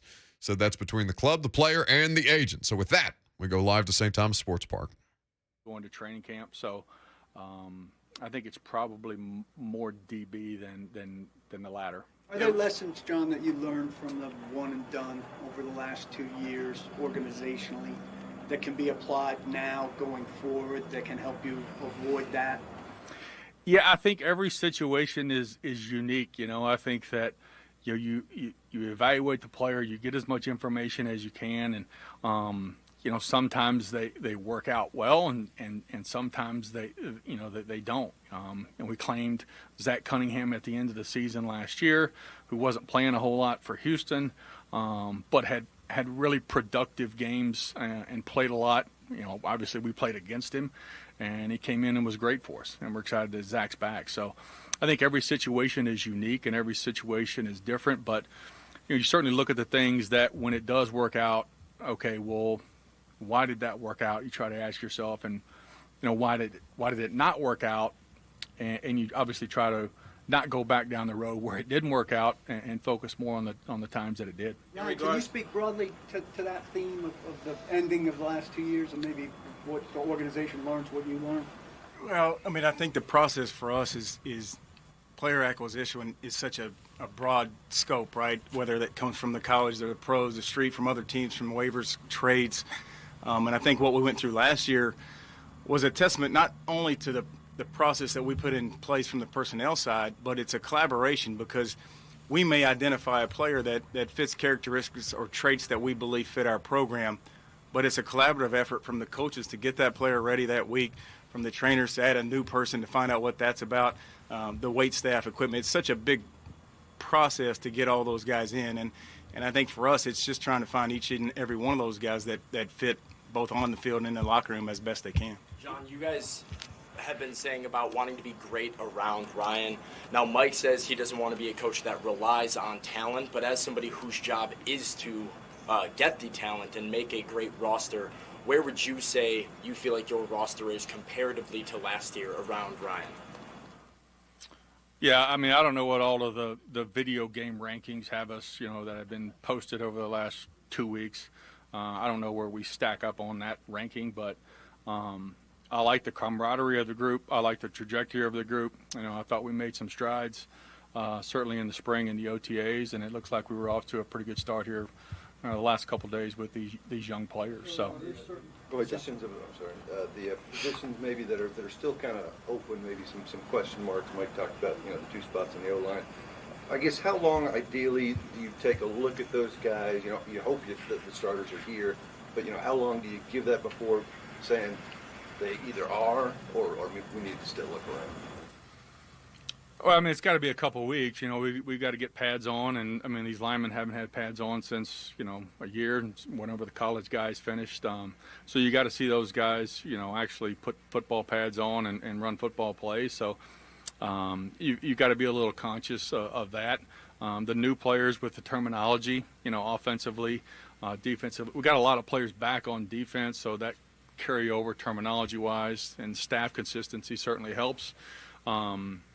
But at some point, they're going to have to be able to do their job or not be able to do their job. And if they can't, then we've got to, somebody on our team, on our current roster that can do the job. And if not, then and Ryan and I got to go to work and try to find somebody out there that can. In regards to Traylon Burks, his head coach, Sam Pittman, has said that he wasn't aware of the asthma issue, but that there were conditioning issues initially that he worked out. Is that something that you guys got to talk to him about? Is the asthma a new thing that you didn't know was on the surface before? Yeah, I mean, I think Traylon was pretty transparent with us when we brought him in here and talked to him. And, he admitted that he had some stuff in college that he felt like he needed to be better at. And, I would say that he's attacked the time that he's been here and gotten himself ready to go out and perform. And it certainly showed the work that he's put in over the last 2 days that he's been here early, that he's ready to roll. What is the dialogue like, whether it's between you and Ryan, you and Mike, all of you together during camp? Is it a couple of times a day looking at it, and do you talk about certain players, certain positions? How does that kind of transpire? I'll let Ryan go first. It's pretty much all day, especially for John and I. Now, a lot of times with coaches' responsibilities, it's hard to talk to every little department. So, you have this little chain of communication, I should say, where John and Coach can get together, and then he can get with me and my staff, and we can work through the things that we need to get at. But in terms of John on the personnel side, I mean, it's multiple times throughout the day. I mean, the offices are 10 feet apart. There's always going to be something that comes up, whether it's little, big, whatever, or just thinking forward, whether it's planning scouts, planning preseason scouting, changes in processes. So that's a constant communication, Jim. How rewarding was, I guess, last year when you guys kind of build that ready list, play with 91 guys, and to see some of those guys have the success that they had? Sure, obviously that wouldn't be the ideal situation, right? But as I stated earlier, yeah, you might say, how'd you find this guy, or what did you see in this player that made you think he'd be successful in your program? That's just one part of it. But the collaboration from the coaches being willing to get that guy ready on short notice, the trainers, like I said, how do I get this guy? What's his health background? What works best for him? And then really the player. The player has a huge responsibility upon himself to be ready to help the football team. So we are a part of it in terms of identifying and hoping to bring in the right guys that fit the fabric of the players we want to bring in. But then once they're here, it's so much about the rest of the organization, the other parts, and the player himself taking that opportunity and running with it. You're listening to Titans General Manager Jon Robinson and Assistant GM Ryan Cowden opening up training camp. Process of seeing what they can do and can potentially be. As a general rule, how soon do you know when a guy is ready to make that move versus a guy like, say, Dylan Radins last year that was going to need some time to develop and work through? Yeah, that's a great question, Terry. I think it's really different for every player. Dylan was a player who came from a smaller school, who was affected by the COVID year, really only played one game, and then he played in the Senior Bowl. So he hadn't played. I mean, he had played football, but the recent history certainly wasn't extensive, and he worked at it last year, and I thought he made some really good strides in this offseason. So I think it's different for different players, just kind of how quickly they assimilate themselves to our program and how quickly they can go out and perform. Can you see it? Do you know when the light goes on for those guys? Can you tell it from an evaluation process? Yeah, sometimes, and it's different because sometimes it's instant, and then other times we'll be sitting in there watching tape and we're talking, and it's like, all right, he's coming on, or vice versa. It's, it's like, he's not quite there yet, It's different. What kind of mentality do you need to see from Dylan? It doesn't always seem like I'm going out there to win this job no matter what kind of guy. When he puts his hand in the grass, do everything he can to try to block his guy. Like, that's his most important job. There's a lot that goes into that. But Dylan is a guy that's in here early. He's one of the first guys in the building every day. I know it's extremely important to him. Maybe his personality isn't that one to be outgoing and, I'm going to go chew through rebarb. But it's extremely important to it, and you can see that in the time that he puts in this building. John, how have you seen Malik acclimate to this program since he arrived in the spring, and knowing that Ryan is your guy this season, what kind of strides? What would you like to see him kind of make up behind the scenes and as we get into preseason games? Yeah, I mean, he's coming in, he's learning a totally new offense. He's throwing to new players from a timing and decision-making standpoint, calling the play in the huddle, taking command of the huddle when he's in there, whoever's in the huddle with him, showing that leadership which he's shown.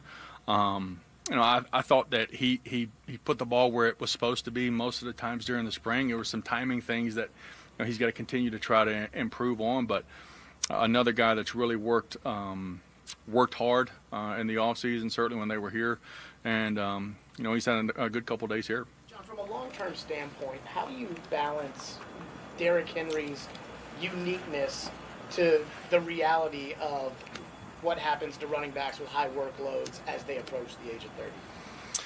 Yeah, I mean, I think that's Derrick's been awesome for us. He's a volume guy. He wants the ball. That's his mindset. He likes it. He likes it when we give it to him. And that's a balance that you have to, from a coaching standpoint, with trainers, with the strength coaches, just figure out what's best for the football team, and that goes with any position. How much is that guy going to be out there? If and or when you have a chance to get him out of the game, do you do that? Because the most important thing is availability of the player. A lot of times more so than the ability of the player. How much longer can you do that for with Derrick? Oh, I have no idea. From a timeline standpoint, everybody's built different. Some guys play till they're 30-something. Guy in Tampa is still 40-something and still throwing it. So everybody's different. Going back to what Mike said earlier about he doesn't want to rely on talent, and we've seen him coach guys up to play well beyond maybe what expectations were. Does that put more onus on you to maybe say, I know you can get this out of this guy, but we still need somebody better than that guy? I think that we're, Ryan and the personnel staff, we're always trying to get, obviously, the most talented players in here as possible, and we've got talented guys in here. But we tell the team and we'll say it again tonight, it's about the right 53 guys. At the end of the day, it's about the right 53 guys being on your team, and sometimes that may not be the most talented 53 guys, because there's a lot that goes into a football team. It's the makeup of the person. It's, how hard does he work? How healthy is he? What is his skill level like? All of that weighs into, the overall profile of the player and how they fit in with our football team. You go back to when, I guess there were 2 days, a lot more work on the practice field. Now, not as much. When, Jim? Like way back? I guess way back when you had a much bigger sample size to judge these guys from. I can remember it was one of my early training camps. Must have been, we had just drafted Will Fork in New England, and he had obviously played at Miami and been a great player. And Vince is a good friend, and we had these stairs that went up to the field, and we did 3 a days before there were rules in place. And he was coming down the stairs, and he looked at me and he said, J-Rob, this is the hardest thing I've ever been through. And talking about a guy that had played at the U with all of those dudes in that heat, and it's different now, and we have to be mindful of the players, and I think our strength and conditioning staff and Todd and his group do a great job with cold tubs, with the Dormitex, trying to get their bodies right so that they can go out and perform in the windows. And we take advantage of the walkthroughs where you can get the mental reps of the play, but take a little bit of less, take some load off the actual, bones. This is for either of you guys about Roger Mccreary. Did you see a decent amount of him inside in college, or was he more strictly outside? And I guess how would that translate? Yeah, he if you looked at his snap breakdown, the majority of his snaps were outside, but he had exposure playing inside, whether it's a traditional nickel or a little bit just inside in the box, inside the core a little bit. But Roger, wherever you put him, you didn't see a real difference in his play style, both from a confidence of where he lined up to his level of competitiveness. It didn't really, you didn't see a difference. Some guys might look a little timid, they're thinking in there and moving, but in terms of what Auburn asked him to do, he played a little bit of both, majority of those being outside, but certainly the competitiveness level and his production level didn't seem to differentiate. Brian, for you as an evaluator, when you have a guy like Mccreary, like the big thing is short arms, but he's still ball. Like, how do you go about matching up traits to what you see, to what they've already done, and then projecting that? Sure, like we all want the perfect prototype at every position, right? Give me the height, the length, the speed, and everything. But it's not how it goes. We don't get everything. And I think when you look at guys, Jon alluded to it a little bit earlier. Coach alluded to it about wanting guys that may not always have the most talent. Not to say Roger isn't super talented, but if you say the short arms things that followed him around, well, how many people caught the ball on him? How many times is that a factor? How many times was he in phase at the top of the break to mirror the footwork of the receiver so there is no window to pass the football in? How good is the technique of stabbing through the pocket, to really be perfect in a technique to allow him to overcome something that may be deemed as a deficiency when in fact it's maybe not so. One of my favorite. When you interviewed with teams this offseason for GM jobs, how intrigued were they, interested were they in the process you guys went through that allowed you to be successful with 91 players? That did come up. I was, first of all, I was fortunate enough to be included in those processes and honored to be included in it. And I think it was something that came up a couple of times. And there's no magic elixir, like there's not some magic formula. We try to stick to the principles that we've talked about through our pro department and our college department. And however many times it's been said, as much as we can, it's so much about the right fit versus maybe the most talented fit, if that makes sense. Not to repeat that, but that's a real thing about this program and has been since we've been here. So that did come up, and I think that was some questions, and it was just trying to believe in your processes. That is both Jon Robinson and Ryan Cowden, the general manager and assistant GM of the Tennessee Titans. There's a lot of stuff in there about the scouting process, what they look for as far as talent versus fit. And I think that's basically been the theme of today, or at least the biggest takeaways from my perspective. I'd be curious to know what you think. 615-737-1045. What did you make of Jon Robinson when asked about, did they know about Treylon Burks having asthma? I thought a lot of stuff out of there is worth reacting to. So we'll do that with you coming up next.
The Buck Rising Show is powered by Spring Hill Heating and Cooling. Visit springhillac.com.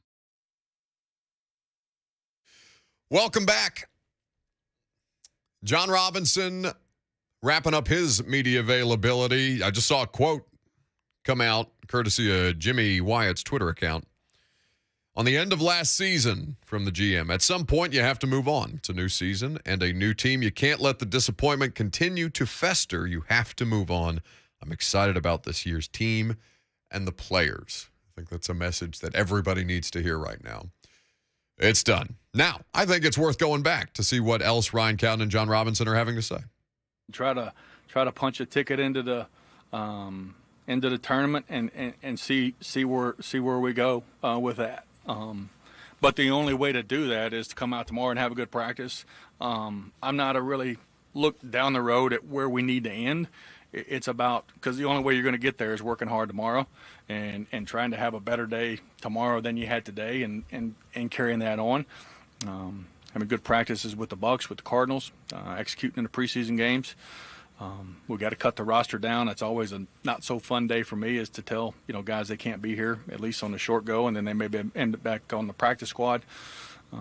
But it's the first game, getting ready for the Giants, and you got to win that one and move on to the next one, and try to win that one and move on to the next one. That's the only way you're going to get to where you want to be. For the offense, what will it take, both of your perspectives, for them to make a jump like the defense did last year? And how can you get that started immediately, like right now, tomorrow? I guess it cut off. What happened there, Lucas? We lose it? Yeah, I clicked out of it on accident. Okay. It's okay, buddy. I thought it was an issue on my end. I thought my headphones went out or something. It's all right. So a lot there to process from three guys who are directly responsible for shaping the football program. And I think there's a couple of things that I want to hone in on first and foremost. To hear Jon Robinson asked about Treylon Burks, and I've got a group text going with a couple of people at the press conference. Teron Davenport asking Jon Robinson the question about what knowledge he had of Treylon Burks and the asthma condition on top of the conditioning issues that Treylon Burks has, according to his own head coach at Arkansas, had throughout the course of his collegiate career. And I want you to hear, do you have the question, Lucas, or is it just the answer? The question basically, did you know about asthma? And this is what Jon Robinson had to say. Treylon was pretty transparent with us when we brought him in here and talked to him. And, he admitted that he had some stuff in college that he felt like he needed to be better at. And, I would say that he's attacked the time that he's been here and gotten himself ready to go out and perform. And it certainly showed the work that he's put in over the last 2 days that he's been here early, that he's ready to roll. What stands out about that question? Anybody? Or the response, rather? Anybody at all? Answer. John. Did not answer the asthma question. John, did you know the wide receiver had asthma? Well, the first part of that question was asking about his conditioning issues in reference to what Pittman had said about his conditioning, and it was like a two-parter, and he also asked if he knew about the asthma, and J-Rob basically just addressed the first part about what Pittman had said about conditioning. So I don't want to be hyper analytical, because that's a fair assessment. It was a two-part question, and John took it in stride. But I do think it's notable that nobody other than Rob Moore has acknowledged the previous knowledge of the asthma condition. And so while I don't think Treylon, I'm not worried about asthma.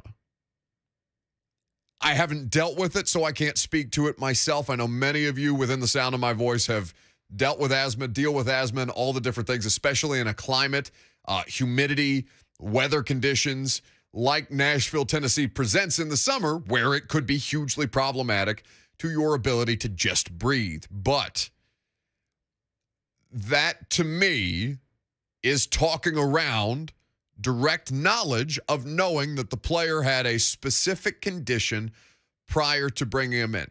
Now, asthma, there are many different, and again, people who deal with asthma can correct me on this if I'm wrong, 615-737-1045. But it's my understanding there's different kinds, there's different severities. of asthma. It could be on any range of a scale, I guess, as far as how debilitating it actually is, which, of course, we don't know for this specific player. But, again, the concern for me is not that he has it. The concern for me is that it would appear that something like that slipped through the evaluation process, or at least there's a coin flip chance that it did, which is not ideal. You'd like, especially for a trading up situation, when you know whomever plays wide receiver for the Titans in 2022 post AJ is going to have the ghost of AJ Brown hovering over them until such time as it moves further out of sight and out of mind. I think that's the thing that kind of struck me about the response there. Now, I think, and in ways that you've heard Diana Rossini talk about, the clip that we played for you yesterday, there is positivity around Treylon Burks and his ability to perform. And I said to you yesterday, if he comes in out of shape and he plays himself into shape, if he's in shape by September the 11th or whenever the season starts, great. That's all I care about. Obviously, you don't want to see him doubled over and huffing and puffing through training camp practices or even through mandatory minicamp. But again, it comes down to performance when the performance is required. And so that's kind of the metric with which I'm going to judge, me specifically, with which I'm going to judge Treylon Burks. Now, additionally, the conditioning of Treylon and how this kind of factors in with usage rates for a player who they're going to rely heavily on in Derrick Henry. In the same way that I saw the workload increase substantially when their best option is, okay, just give it to Derrick. Just give it to Derrick. Like, we'll figure it out afterwards, give it to Derrick. Even if it's going to result in the most tackles at the line of scrimmage or the most stops at the line of scrimmage in the NFL last year, give it to Derrick. Even if it results in the most run stuffs, which means that you are tackled behind the line of scrimmage, give it to Derrick. Like, that's what they're going to do. So the uniqueness of Henry versus what typically happens to running back, I thought Jon's response on this was pretty interesting because, of course, this is a critical part of the evaluation process for them and everybody paying attention to how much longer Derrick Henry can perform at this kind of a level. Yeah, I mean, I think that's Derrick's been awesome for us. You know, he's a volume guy. You know, he wants the ball. That's his mindset. He likes it. He likes it when we give it to him. And you know, that's a balance that you have to, you know, from a coaching standpoint, with trainers, with the strength coaches, just figure out what's best for the football team, and that goes with any position. You know, how much is that guy going to be out there? If and or when you have a chance to get him out of the game, do you do that? You know, because the most important thing is availability of the player, a lot of times more so than the ability of the player. By the way, I think that's applicable to a number of different situations. Where do you – so in recent comments made by Adoree Jackson, we didn't talk about this at all on the air, I don't think, or at least I think right around the time when that podcast with Steve Smith came out. I think I was already on vacation. But Adoree Jackson had said he didn't necessarily vibe with the coaching that he was getting once Vrabel came to Tennessee, because if you'll recall, Adoree and Corey Davis were drafted in the first round under Mike Mularkey in 2017. So there was some differences in approach between Adoree and Vrabel, on top of the fact that when Adoree Jackson theoretically could have played, he did not play. And that was something that Jon Robinson did cite as a part of the, not specifically directed at Adoree Jackson, but just basically we need guys who are going to play through things because that's the nature of the sport. Availability being more important than the ability is something that you've heard often from coaches hell, you've probably heard that at some point in high school and peewee, as far as like fundamental things that football people lean on and believe in to their core. A.J. Brown, the availability became an issue. So the availability is what kind of you focus on more. All right, are you good to go on Sunday? This is something that they have questions around Taylor Lewan with throughout the course of last season. Are you good to go on Sunday? And Saturday may have been a different answer than pregame warmups in Seattle. All of a sudden it changes, right? Are you good to go? Can you be inserted into the lineup. Are you available? Are you able? And how consistently can you provide that? Because there are any number of situations that'll be thrown at you throughout the course of a practice week and, again, even leading up into things like pregame warmups. A comment here from on Zone TV, Facebook, YouTube, Twitter, and Twitch. The show is live streaming. All 4 of the shows are live streaming. TK writes, how many years have J-Rob and Vrabel been here, or how many years before Jon Robinson and Vrabel have to be here before people learn they will never talk about player health info? So what, I guess, what are you asking me there? Are you asking me, are we just going to stop asking about players' medical situations? Is that really what you want? I mean, I understand the point because, like, there's certain areas with Mike and John that, yeah, you understand what the deal is, but it's still incumbent upon us to ask. I think that's one of those things where people get frustrated with the media where they're like, oh, why are you asking them the same questions time and time again? You're not going to get the answer. So that means we should stop asking? TK, respectfully, that is a dopey perspective.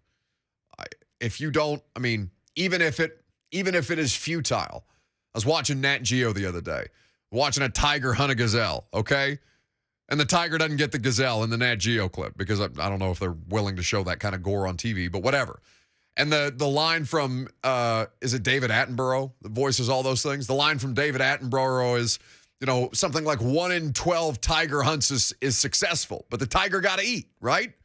So even if you fail 11 times, if you can get one the 12th time, then it's been worth asking. It's damned if you do, damned if you don't, right? Because you ask it, and so that's a waste of a question. I don't even know why we still ask those questions. And then we stop asking. So why aren't you asking about asthma? Well, yeah, people hate us, Lucas. Not you. People hate me. People hate media, I think, generally. So it's a no-win proposition. I'm not looking for a win. I'm just, explaining the behavior. Because TK writes, I'm saying why act surprised at this point when they don't answer questions, and he's referring to my assessment that Jon Robinson appeared to be talking around the Treylon Burks asthma situation. It's not surprise. It's pointing out an observation. Maybe you caught that in real time. Maybe somebody else didn't. But it's still incumbent upon us to analyze what is said in response to the question. I think that's the most fair way that you can go about this. Now, looking at some other things that I found interesting from that media availability, and I'm glad that they have to make people like Ryan Cowden available now twice a year. This is an effort by the league, apparently, to make, I don't want to call them underlings, but assistant general managers more visible so that more people have the opportunity to get more jobs. So looking at Ryan Cowden's situation, Ryan Cowden and Jon Robinson were both asked about their philosophy when it comes to scouting, overwhelming athleticism and talent or physical ability versus, okay, can the guy make a play on the ball? And in talking about Roger Mccreary, who is the latest example of a player who has great tape, but was one of the knocks in the pre-draft process is short arms, right? Bunch of T-Rex arms jokes. And you look at Roger Mccreary, he's got completely normal-sized arms, maybe a little shorter than the average human being for his size, but whatever. And to hear Cowden kind of break it down, I thought really put it in good perspective as how the Titans scouting staff goes about finding these guys. Sure, like we all want the perfect prototype at every position, right? Give me the height, the length, the speed, and everything. But it's not how it goes. We don't get everything. And I think when you look at guys, John alluded to it a little bit earlier. Coach alluded to it about wanting guys that may not always have the most talent. Not to say Roger isn't super talented, but if you say the short arms things that followed him around, well, how many people caught the ball on him? How many times is that a factor? How many times was he in phase at the top of the break to mirror the footwork of the receiver so there is no window to pass the football in? How good is the technique of stabbing through the pocket, to really be perfect in a technique to allow him to overcome something that may be deemed as a deficiency when in fact it's maybe not so. Which I think is a completely realistic way to look at a football player. And that kind of speaks to a larger theme that Mike Vrabel, Jon Robinson, and Ryan Cowden all addressed today. So moving forward, tomorrow we're out at training camp. And there's going to be a lot of observations to take in just generally. Now, we're going to get into a conversation about key training camp battles once we're actually out on the field tomorrow, and weather provided, they will remain on the practice field, even though the weather for the rest of the week looks kind of iffy at this point. Luke is all excited to go out there with me to training camp for the first time this year, and then it's just going to be me and him sitting in a tent while we're getting rained on and everybody else goes inside of the bubble. You looking forward to that? Yeah, it's me and you playing rock, paper, scissors. Your first NFL training camp experience? Where is everybody? Oh, they're inside. We're out here in the tent. I've been to training camp before. I've just never broadcasted live from training camp. Have you been to training camp before? Yeah, I went to training camp once a year until pandemic. Oh, I did not know that. As what? Like an intern type situation? Whether it was at my old job or in promotions. Okay, very nice. Brandon Connor says, make sure you guys provide us fans with a lot of practice footage. We miss Titans football. What else do you think we're doing out there? Ladder drills, baby. Ladder drills, They're the same. They've been the same for 100 years, and they will continue to be the same. And they will do. I'm still getting likes on that Kyle Phillips video. We're up to like 20,000 at this point on Instagram. Just watching Kyle Phillips do a ladder drill, but with pads this time. Hell yeah! Well, actually, not yet. There's an acclimation period. A collectively bargained acclimation period. I don't think they're in pads till next week, buddy. So still no pads. Sorry to disappoint. But yes, don't worry. You guys are like black tar heroin addicts out here with your practice video footage. We will get it to you. We will give you the supply that you need. We'll wrap up the show. Last call for phone calls. We'll do some polls. We'll get you out of here. And then when next we get together, training camp time, kids.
Wrapping up for the day for our portion of the programming.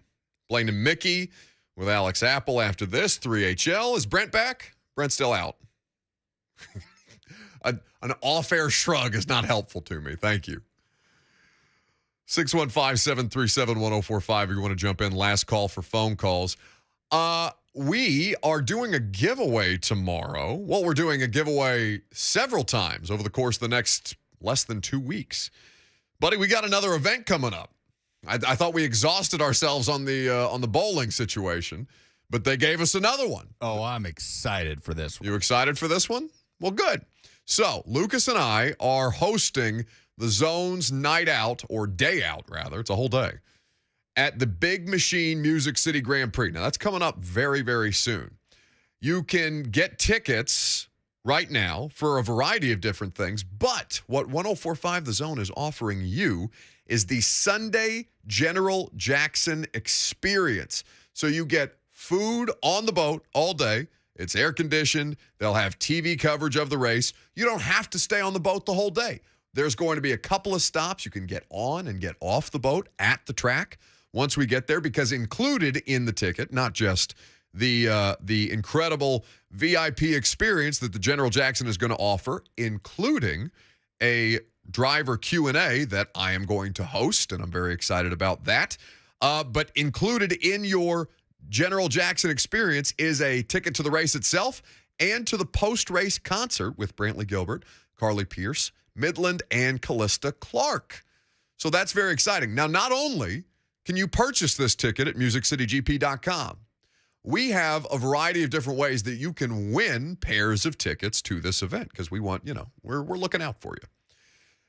We're going to do something for the dumbest thing in sports tomorrow, but what we are going to do, and Lucas and I will put out a video from my Twitter account today, at Buck Rising. If you send us the best Mike Vrabel impression you can do, we are going to give people a pair of tickets. Now, we are going to have Mike on the radio show at some point throughout the course of training camp. So my hope is that we can accumulate a lot of these Vrabel impressions before we have Mike on the radio show and then play them for Mike in real time. Because there's no way that he can be mad at me about a question if I'm showing him one of your guys' videos, because you guys are Titans fans, and he can't tear your head off the way that he can tear mine. So you guys are going to operate as a buffer for me and also provide great comedy. So look for that video. You're going to respond below to the tweet with the video that Lucas and I put out. Your best Mike Vrabel impression, you're going to go, this is like a $400 ticket or something like that. It's the value. It's the best of both worlds, because, like you said, you get a race ticket so you can walk around by the stadium, near the paddock, wherever you want around the track, and check out the race from whatever angle you want, and then have the luxury to come back to the boat for some food, some AC, private bathrooms. There's going to be race coverage and all the TVs on the boat. We get to watch the cars drive over the bridge from the boat on the Cumberland River, and it's just going to be a big party. We'll be there. Our friends will be there. A bunch of listeners will be there. I cannot wait. Music City GP was incredible last year, and to add this layer to it, it's coming up in less than 2 weeks. Like, it's not next weekend, but the following on August 7th. Which we cannot be more excited for. Zach Bunch writes on YouTube, I want to go so bad. Last year was awesome. Well, Zach, send us your Mike Vrabel impression, or be listening to the show for the next basically 10 days, because we're going to have a bunch of different ways for you to win tickets to that. I did go. Did you go? You went last year. Oh, yeah. Didn't we meet up at some point? Maybe not. Maybe. I don't know. Did you go last year? I did go last year, but I ended up, they had like a really nice setup at the I took an elevator to get up. I assume that's like suite level or club level at Nissan Stadium, but it's like the 7th floor at Nissan Stadium, and it had a great view of the track from where we were set up. I guess that would have been on the south side of the stadium. So I had somebody offer me the opportunity to go, so Darren and I went, and we watched the race from up there. Yeah, I was on the grandstands, Korean vets near the stadium, but just an unbelievable experience. To see it in person is a completely different thing than to just see it on television or watching videos. Even if you're not a racing fan, if you're an F1 fan, like, this isn't F1, but it's as close as you're going to get to F1 in Nashville, and there's some former F1 drivers on the grid. So I just can't wait. It's one of the coolest events of the year, and I'm really, really happy that we get to do this as a show. Indeed. We are grateful for the opportunity, and we're looking forward to hanging out with a bunch of you guys again. Let's do some polls. I don't know who you are, but I know what it's time for. A poll update on the Buck Rising Show. Here's a young man with a very particular set of skills. With the final numbers, here's Buck Rising Show correspondent and producer, Lucas Panzica. Presented by Two Rivers Ford. You can custom order any new Ford from Two Rivers. They deliver it to you as soon as it's manufactured. Continuing on with the losers of the sports weekend, Jason submits the defensive coordinator who anonymously said that Lamar Jackson could win 12 MVPs and still not be a 1 as a quarterback. It's the dumbest thing I've ever seen written, or at least the dumbest thing I've ever seen in print. Now, I know this was a quote given to Mike Sando, but like, who is this bleep hole? we didn't read the quotes from the Lamar Jackson stuff. Lucas just read obviously a portion of it, but the quarterback tier thing by Sando is always interesting because everybody's willing to say anything anonymously, and the quotes are always at least one a year lights a fire under somebody. Brad says Pat 40, loser of the weekend. I am sympathetic to Pat, but also I did not think that Pat hit the nail on the head with his Jeremy Pruitt Shiano Sunday column. Jack says it's got to be Kid Cudi. Did you see that at Rolling Loud in Miami? We need to get a report back from our guy, Robert Walsh. Oh, Robert went to Rolling Loud? Yeah, he was there all weekend. He was so excited to go, and he was super bummed when he found out that Kanye had pulled out like the week of, and they replaced Kanye West with Kid Cudi at Rolling Loud. Well, and then Kid Cudi got stuff thrown at him. Yep. It hit him. People are throwing water bottles at his face, and he walked off the stage, which is hard to fault him for doing. But yeah, I would love to hear a Robert Walsh report whenever he comes back. I think he's in today or tomorrow. I'm not sure. Okay, well, fine. Listen, I wouldn't come back from Rolling Loud if I went. Which Titans position battle are you most interested in during training camp? 49% are looking at wide receiver, 20% right tackle, 16% corner, 15% left guard. All of them, yes. And we will cover them all at great length. Monday, we're going to start going position by position as we work our way through storylines and immediate reaction to stuff that we'll see out on the field in the first week. Because there's different conversations with each one, right? At wide receiver, it's more about the 4 or 5, maybe 6 spot. At right tackle, it's about who starts. Yeah. No, it's going to be a fascinating dynamic to kind of study and for people to just kind of refamiliarize themselves with the roster because 6 weeks a long time for you to kind of not be paying attention and then all of a sudden we're face back into the buzzsaw, full go football season. How many hours of film study per week would you do for $160 million in guaranteed money? Lebowski says, I'll give you a solid 20 minutes. Austin Huff says, none. I'll take the money for free. Big Joe on the go says, what kind of film? Well, it's probably whatever kind of film that's currently being peddled in the YouTube chat right now. The porn spam has returned. I think we're the only show that gets the porn spam. No. What does that mean about us? It means that you're doing something on a work computer that this thing operates from. It is not me. It is back with a vengeance. HR! Those are the polls.